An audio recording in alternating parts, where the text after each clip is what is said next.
Hello, BookTube. So I decided to go ahead and do an author spotlight. My favorite authors, I thought I could just introduce to everyone. I know there's a lot of them that are well known, so I probably won't focus on those ones as much as the ones who are not as well known, but who have a big cult following. So I decided to do my favorite one this week, and it's HP Lovecraft, which is Howard Phillips Lovecraft. He wrote in the early part of the 1900s, if not the latter part of the 1800s, when he was very, very young. About 6 years old, I think, was probably his first writing. He was a sheer genius, but was not appreciated during his lifetime as much as he should have been. He wrote for a lot of pulp magazines, horror magazines. A lot of the authors that are known today come actually from his writings. Aliens, the movies, are basically part of what he wrote. Also, The Thing, if you've seen that one, that's something that came from him, which is The Mountains of Madness, was his book that drew from. So I just wanted to go ahead and go over a brief history of him. He had a lot of mental health issues that ran through his family. His father, when he was maybe 1 or 2 years old, maybe 3, died from a nervous breakdown, which came from neurosyphilis when he was very young. So he ended up being raised by his mother, his aunts, and his grandfather.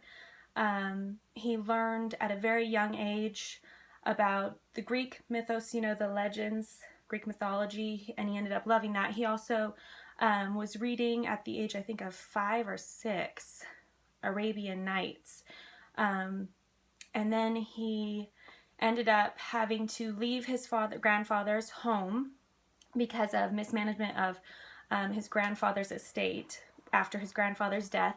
And so because of that put his family into, well, his mother and him, into financial hardship. So he ended up having to leave school, and he didn't get to graduate and go to university like he wanted to, which ended up really putting in a depression for him, which he ended up suffering a breakdown during that time, and that's why he had to leave school. So I just wanted to go over some of the books that I have of his. These are all short stories, since he was writing for magazines at the time and getting like pennies for his words. And so I have a couple of them, actually. There's 4 short story compilations, but I want to get like as many as I can because the guy was just a genius. My first and favorite one that I have that I got from Barnes & Noble's was the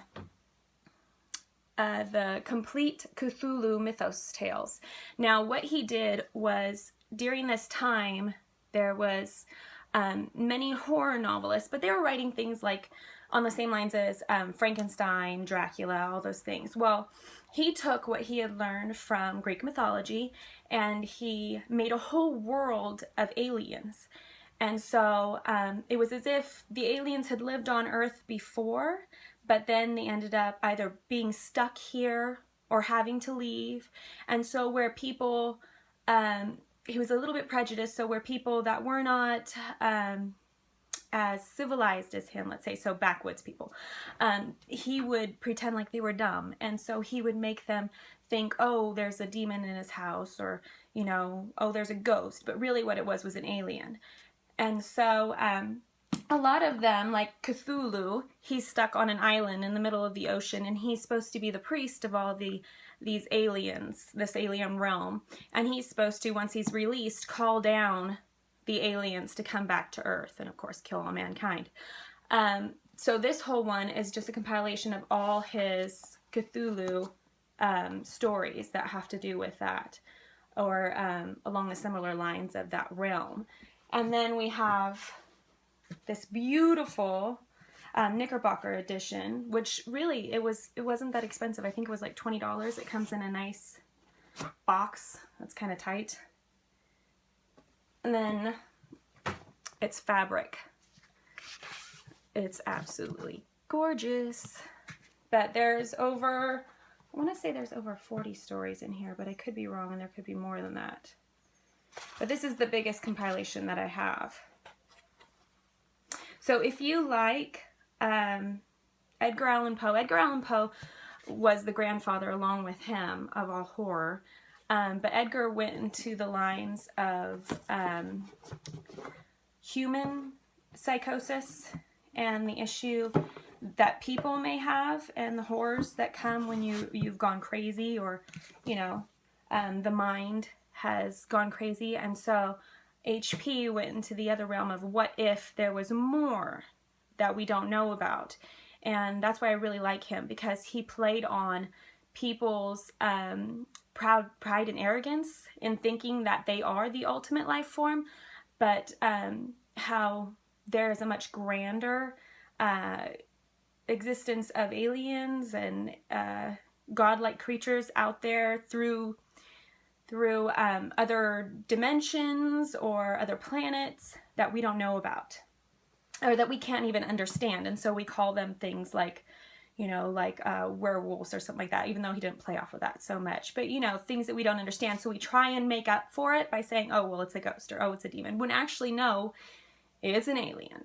And so here's another one from Barnes & Nobles. And it's a really nice edition, too. And this one doesn't have as many, I love the end papers.